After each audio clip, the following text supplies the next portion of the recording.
नेपालगञ्ज साबिकको मध्य र सुदूरपश्चिम विकास क्षेत्रको केन्द्रबिन्दु तथा प्रमुख व्यापारिक सहर हो। राणा प्रधानमन्त्री जङ्गबहादुरले बसालेको यो सहर नेपालकै पुरानो मध्येको सहर हो। सहरीकरण बढ्दै जाँदा 2017 सालमा नेपालगञ्ज नगर पञ्चायत र 2019 सालमा नगरपालिका भएको हो। 2071 मङ्सिर 16 गतेको मन्त्री परिषद बैठकले यसलाई उपमहानगरपालिका घोषणा गरेको हो।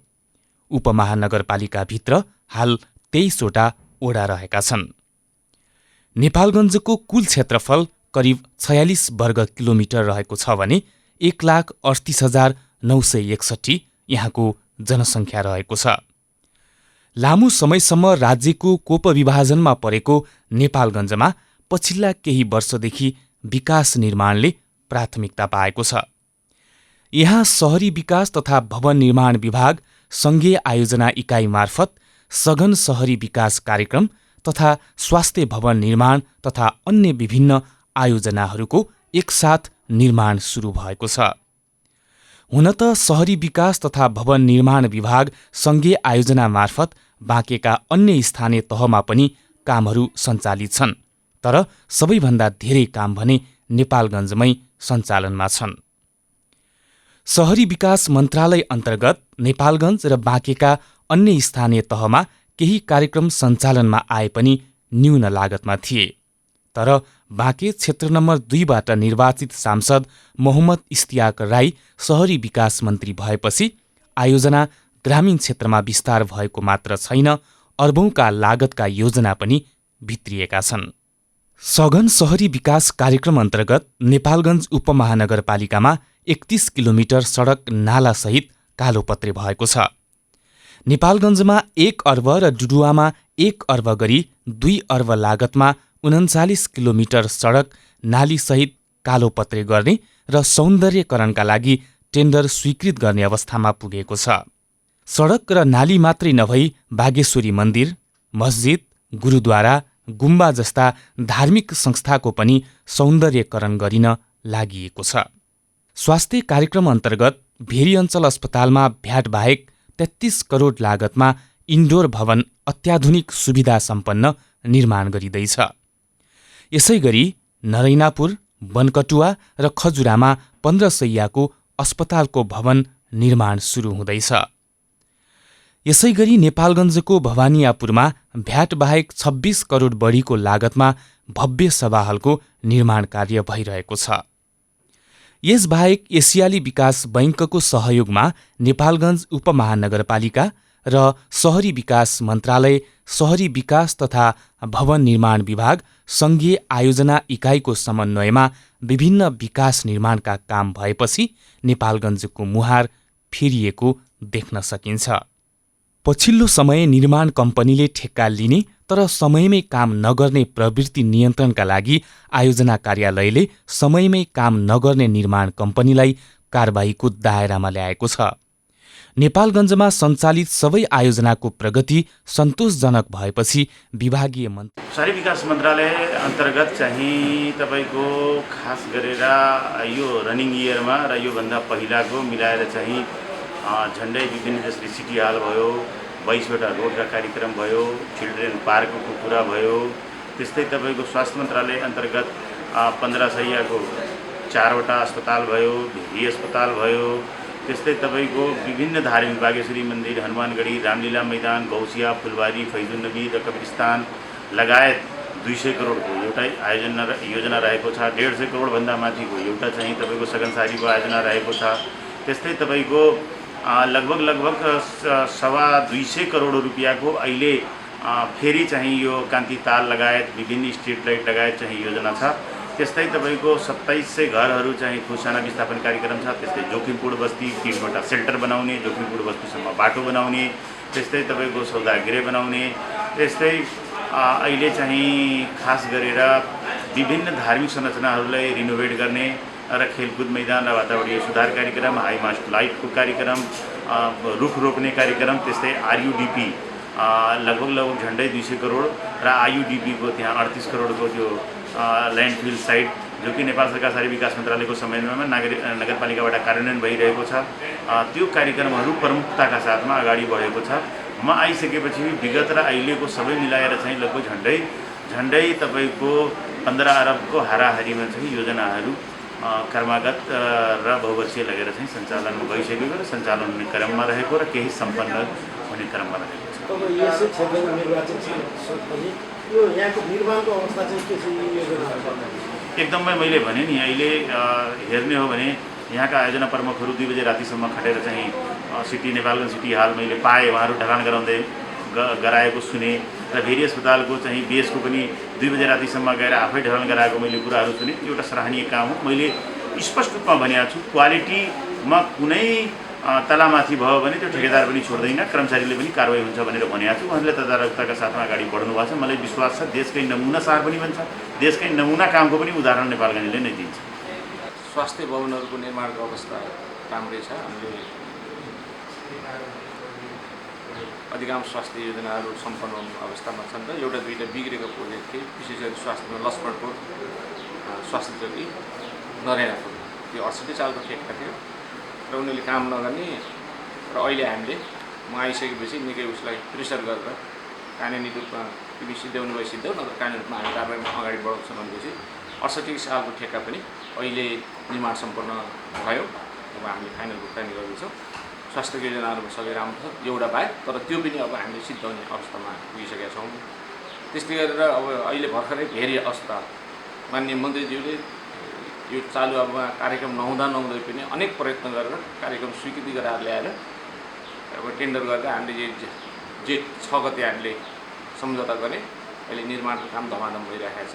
हिजो मन्त्रीजीले अनुभव गर्नुभयो र हामीले त्यहीँबाट सिटी हल र यो भेरी अस्पतालबाट त्यो क्वालिटी कसरी मेन्टेन गर्ने, त्यो छिटो कसरी काम गर्ने, दुईवटा चिज प्रायोरिटी छ मेरो, क्वालिटी र टाइम। क्वालिटी युक्त हुनु पऱ्यो, समयभित्र पनि सम्पन्न हुनु पऱ्यो। त्यो चिजमा हाम्रो फर्स्ट प्रायोरिटी हामी त्यसमा लागिरहेको छ र डेफिनेटली हामीले यसलाई त्यो लाइनबाट हामी जान्छौँ। र जसले काम गर्दैन, पैसा लिन्छ काम नगर्ने, जस्तो मैले के गरेँ भने 9 अवस्थामा 32 महिना अगाडि सम्झौता भएको 9 अवस्था कारागार 35-40 करोडको काम 7 करोड 6 लाख पेस्की लग्यो। काम अहिलेसम्म 4% छ। अनि त्यसको मैले मोबिलाइजेसनै लिएँ उसको ब्याङ्कबाट, ब्याङ्क गारन्टीबाट तान्यौँ हामीले 7 करोड 6 लाख। र उहाँले धेरै ठुलो दबाब आउँदा पनि हामीले झेलेर उसलाई त त्यो पनिस त गर्नु पऱ्यो नि, काम नगरेपछि। अब हामी तुरुन्तै सूचना जारी गर्दैछौँ। उनीहरूले काम गर्न राम्रोसँग पप्पु र सुजादेवले काम गरेन भने अब हामीले उसले कालो सूचीको प्रतिक्रिया गरेर अभियान गरिन्छ। अनि सघन सहरीको कुरामा जुन पहिला ठेक्का भएको थियो, अहिले द्रुत गतिमा काम भइरहेछ। मैले क्वालिटीको कुरा बिल्डिङमा जसरी क्वालिटी कन्ट्रोल गर्छ, रोडमा पनि त्यो चिजहरू गरिरहेछ। र तुरुन्तै अब डुडा र नेपालगञ्जमा भर्खर टेन्डर भएको थियो, अब त्यो ठेक्का स्वीकृति चरणमा छ। मलाई लाग्छ भदौ असोजदेखि तिनी कामहरू पनि अहिले त्यो बर्खाको कारण अलिकति बर्खापछि त्यो काम पनि हुने सञ्चालन गरिरहेको छ। यो नेपालगञ्जमा धेरै आयोजना छन् होइन, तपाईँले कसरी म्यानेज गरिराख्नुहुन्छ कर्मचारी? दरबन्दी कम छ, तर के भने हामीसँग एकदम डेडिकेटेड इन्जिनियरहरू छ होइन, हाइली डेडिकेटेड छ। उनीहरूले काम गर्ने चिज लगभग यहाँ अहिले मसँग काम गर्ने टिमले न्यूनतम 15 र अधिकतम 18 घन्टामा उनीहरूले काम गरेका छन्। हाम्रोमा भनेको यहाँ बिदा कसैलाई पनि दिने गरिने त्यो छैन। प्राविधिक कार्यालयमा बिदा लियो भने काम हुन्न। त्यस कारणले यो बिदा भन्ने चिज, बिदा चाहिन्छ भने अरू कार्यालय जाऊ भइरहेको छैन। तर भएकै जनशक्तिले गरेको छु, तर मैले माथि मागिदिनु राखेको छु थप जनशक्तिलाई। रोड अहिले हामीले जुन क्वालिटीको हामीले प्रड्युस गरिरहेका छौँ, सायदै अन्त छ कि छैन मलाई लाग्दैन, तर हामी त्यो लेभलको क्वालिटीहरू पनि गइरहेको छौँ। बिल्डिङ रोडको produce quality maintain, quality and टाइमलाई पनि हामी पुस गर्छौँ। कसैले के अरे मोबिलाइजेसन ल्याए काम नगरेर हल्लिन्छ भने त्यो मोबिलाइजेसन हामी फिर्ता तान्छौँ र त्यसलाई कालो सूचीमा आएर ठेक्का पठाउनु पर्छ। कुनै समयका खाल्डाखुल्ली र साँघुरो तथा जीर्ण सडकहरू अहिले सरर र मोटर हुइकिने गरी फराकिला मात्रै भएका छैनन्। यसले नगरको शोभा नै बढाएपछि स्थानीय नागरिक समेत उत्साहित भएका छन्। नेपालगञ्जमा पछिल्ला 2 वर्षमा भएको विकासको उपलब्धि नगरवासीका लागि पनि गर्वको विषय बनेको छ। विकास निर्माणका क्रममा देखिने समस्यालाई सुल्झाउन बेला बेलामा गरिएका प्रयास पनि आफैमा उदाहरणीय छन्। यसका साथै नेपालगञ्ज उपमहानगरपालिका, वडा कार्यालय र विभिन्न स्थानीय तह तथा अन्य कार्यालयहरू बीचको आपसी समन्वय र सहकार्यले पनि नेपालगञ्जमा छोटो समयमा उपलब्धिमूलक काम भएको छ। अधिकतम 1 वर्ष को कब मंत्री बना कब चला का पता ही नहीं चलत रहा है। मगर ये जो सरकार है अभी स्थिर सरकार है, स्थिर सरकार हो की वजह से राजनीति भी जो सरकार के लक्ष्य है ये लक्ष्य अवश्य प्राप्त हुए। हम लोगन के पूर्व वक्ता राजनीतिक दल के साथी लोग उद्घोष कर चुके हैं कि विकास के नाम पर हम लोग हाथे मालो करके एक ढिक्का हो के आगे बढ़ा जाए। वैसे उप महानगर पालिका के नगर प्रमुख जी भी उद्घोष कर चुके हैं कि विकास के नाम पर हम लोग एक ढिक्का हन, हम लोग एक साथ आगे बढ़ने के लिए तैयार हन। हम भी आप लोगों के बीच में सहर्ष जानकारी करावा चाहते हैं कि नेपालगंज उप महानगर पालिका का देश के नमूना उप महानगर पालिका बनावे के खातिर और इस जिला का देश के नमूना जिला बनावे के खातिर हमारे मेयर साहब और हर राजनीतिक दल के हर कदम पर सहयोग प्राप्त हो रहा है। जानकारी आप लोगों के बीच में हम करावा चाहते हैं। आज ही चौकी के साथ साथ ये ऐसे चौकी मंत्री बने के पश्चात स्वास्थ्य मंत्रालय भी हम लोगों के पार्टी के अध्यक्ष के नेतृत्व में हो की वजह से जानकारी करावा चाहते हैं कि नेपालगंज उप महानगर पालिका के 1 नंबर से 8 नंबर डुड़वा गांव पालिका के जो नदी के बीच में टापू है चौफेरी में डुड़वा 4 नंबर में स्वास्थ्य चौकी नाई है। ऐसे लगाए विभिन्न गांव पालिका और नगर पालिका में दर्जनों चौकी के योजना स्वीकृत हुआ है। जानकारी आप लोगों के बीच में हम करावा चाहते हैं। आज ये नेपालगंज नगरी भेरी अंचल अस्पताल विगत 100 वर्ष होगा 92 वर्ष पुराना भवन रहा है, जो मध्य और सुदूर पश्चिम के 24 जिला का ढुकढुकी के रूप में, स्वास्थ्य के रूप में, व्यवसाय के रूप में एक जीवन लाइन कहते हैं, लाइफ लाइन के रूप में हमेशा सहयोग के रूप में रहा है। बहुत सारे नेता लोग यहाँ से निर्वाचित हुए, बहुत लोग मंत्री बने के अवसर, प्रधानमंत्री बने के अवसर भी प्राप्त हुआ। मगर वो 92 वर्ष पुराना बिल्डिंग आज तक वो क्या अवस्था कर रहा है कि ईंटा आज गिरे आदमी के मर जाए, मरीज गवाह है जो बेचारा उसके साथ में गवाह है, वह मरीज बने की अवस्था। आप लोगों के बीच में हमारे डॉक्टर साहब खुशी सुना चुके हैं। हम आप लोगों का बताई थे कि अभी अस्पताल 500 सैया के देश के सबसे सुविधा संपन्न अस्पताल के रूप में अरबों के लागत के रुपया में नवा भवन निर्माण हो जाते और वहां पर ही अत्याधुनिक सेवा सुविधा के तहत अस्पताल के ज्यादा दिन ना आए, ज्यादा से ज्यादा 15 दिन के अंदर उनके टेंडर आह्वान हुई है। आप लोगों का हम जानकारी करावा चाहते हैं। अभी भेरी अंचल अस्पताल कुछ तत्व लोग लग के, कुछ लोग व्यक्तिगत लाभ की वजह से भेरी अंचल अस्पताल का कभी भी स्तर उन्नति करे के अवसर ना दिए। कुछ लोग राजनीतिक पहुंच के आधार में कि प्राइवेट दुकानें बंद हो गई हैं उनके गलत सोच रहा है, इसकी वजह से सरकारी अस्पताल का सुविधा संपन्न ना हो दें।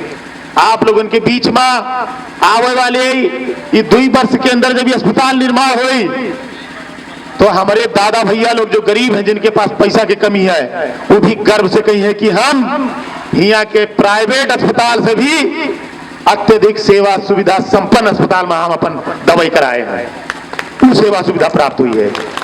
आप लोगों के बीच में सैकड़ों योजना है, मगर कुछ जो इससे जुड़ा हुआ है उदय फिर से हम आप लोगों का जानकारी करावा चाहते थे।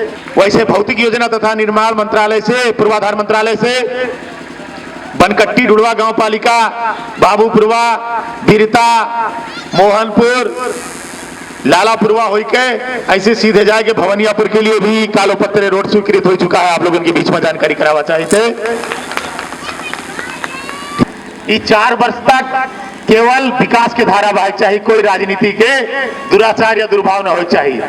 जब 4 वर्ष बीत जाए तो जिका जो निशान ले कोई सिंबल लेके चली, जनता के फैसला करी कि हम तुमका चुनाव जिता के भेजे रहा, तुम हमारे लिए का की हो, अपन वादा पूरा की हो कि नहीं की हो। हम इस क्षेत्र से 5 ठो वादा किए रहा। फेरी अंचल अस्पताल स्तर उन्नति, एयरपोर्ट, महिला डिग्री कॉलेज, नौबस्ता औद्योगिक कॉरिडोर और नेपालगंज विश्वविद्यालय। हम लोग मंदिर जो है इके भी अपग्रेडिंग के लिए करोड़ों रुपया शहरी विकास मंत्रालय की तरफ से भी नियोजित हुआ है, जानकारी करावा चाहिए थे। ऐसे आपके जो है रामलीला मैदान के आप लोग सुनागा हुई है, उसके लिए भी रुपया जो है विनियोजन हुआ है। वैसे हम लोगन के जो है नेपालगंज जो गौशाला हनुमानगढ़ी है उसके लिए भी मंत्रालय से सौंदर्यीकरण के लिए योजना विनियोजन हुआ है। 12 करोड़ रुपया अत्याधुनिक सौदा के लिए, जैसे आपके सिधनिया में विनियोजन हुआ है।